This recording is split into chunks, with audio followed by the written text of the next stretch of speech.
Hey guys, how's it going? Daniel here. I hope you're doing well. Today we're checking out an aluminum bumper case for the iPhone 6.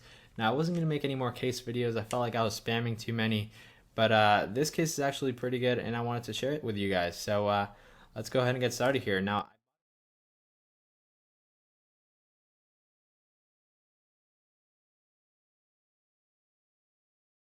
it worked and here we are. Now the box itself here is generic. There's nothing important or anything about the case on the back, and there's even some typos, so just ignore that. The important thing here is of course the case, which will open over here so that the sound doesn't pop. And let's pull out the case, and here you go, there it is. It's, as I said, aluminum, and it's extremely thin. Now the great thing is that it still kind of feels like the aluminum from the iPhone 6. Since the iPhone 6 aluminum is thinner this year, it doesn't feel as heavy as the one on the 5S. So if you had an aluminum bumper on the 5S, it didn't feel as good as the build quality on the 5S, but this year they both feel alike and you're not going to feel too much of a difference. So you're going to keep that same feel throughout the phone once you put this case on.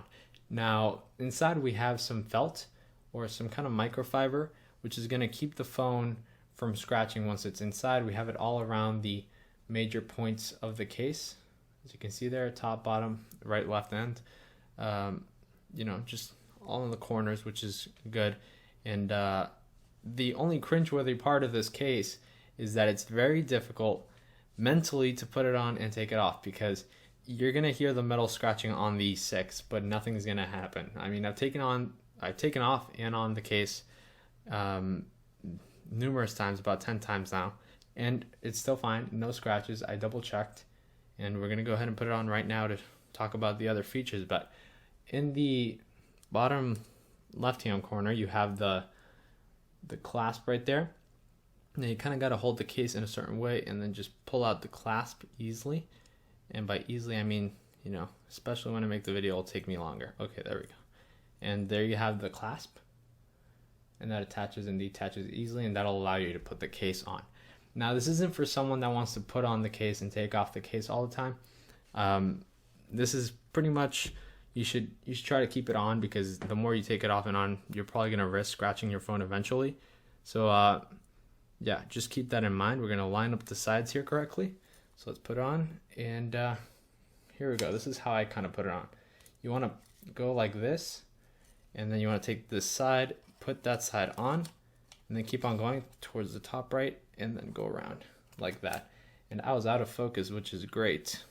And then right here, you just press down the clasp and it's on, and there you go. No need to worry anymore. Now what's great is the buttons feel steel, kind of like, or feel like they're still metal. You don't kind of feel like they're cheap buttons. And also the lock button, they're all just super easy to click. I don't know if you can see them there, but they still match the look of the phone and the case. Now the actual buttons right here, they're kind of colored black on the top to match the case, which is kind of a nice touch. And I don't know if that's going to go away with time, but the other $12 and $18 and $30 cases, I prefer to just replace this one once it's broken and completely scratched. But we have an opening here for the mute button as well, and it works just fine. There's no problems with that.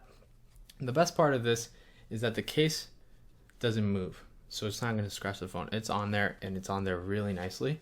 And I gotta clean the screen real quick. And you can kind of see the even more seamless look now, because we have the black sides instead of the space gray, which kind of took away from the color on the front. And I just really like the black sides here. As I said, the buttons are easy to click. You still have all your openings at the bottom for the headphone jack, the lightning connector. Now the headphone jack might not work with the right angled connectors. It might only work with kind of headphones like the Apple ones, and really thin 3.5 millimeters. But that's not going to be a problem for many. And the other thing I wanted to talk about is these lines right here that they have.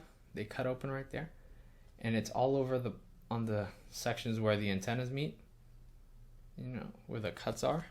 So there's 4 of them, and that's so that the signal can go through and it doesn't ruin your signal, and there's no signal loss. You can see there, we're still at full bars, on Wi-Fi, and I'm kind of running out of breath here, but I just took a breath real quick, so we're good. Now the problem with an aluminum bumper in the past has been that it's too thick, or it causes signal loss or it scratches the phone, and this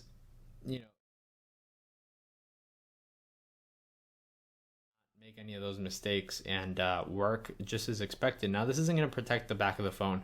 It doesn't have enough lay or lift right here to fix the camera issue, so it's still going to wobble on the table, but you're going to keep the same design. It's going to be super thin, so you might want to be using this with a kind of Zag protector or a full body protector. I ordered one on Amazon, but sadly didn't get it in today with this case to be able to show you guys.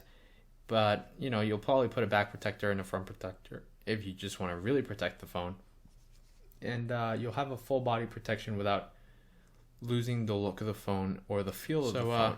Yeah, there's not much to talk about.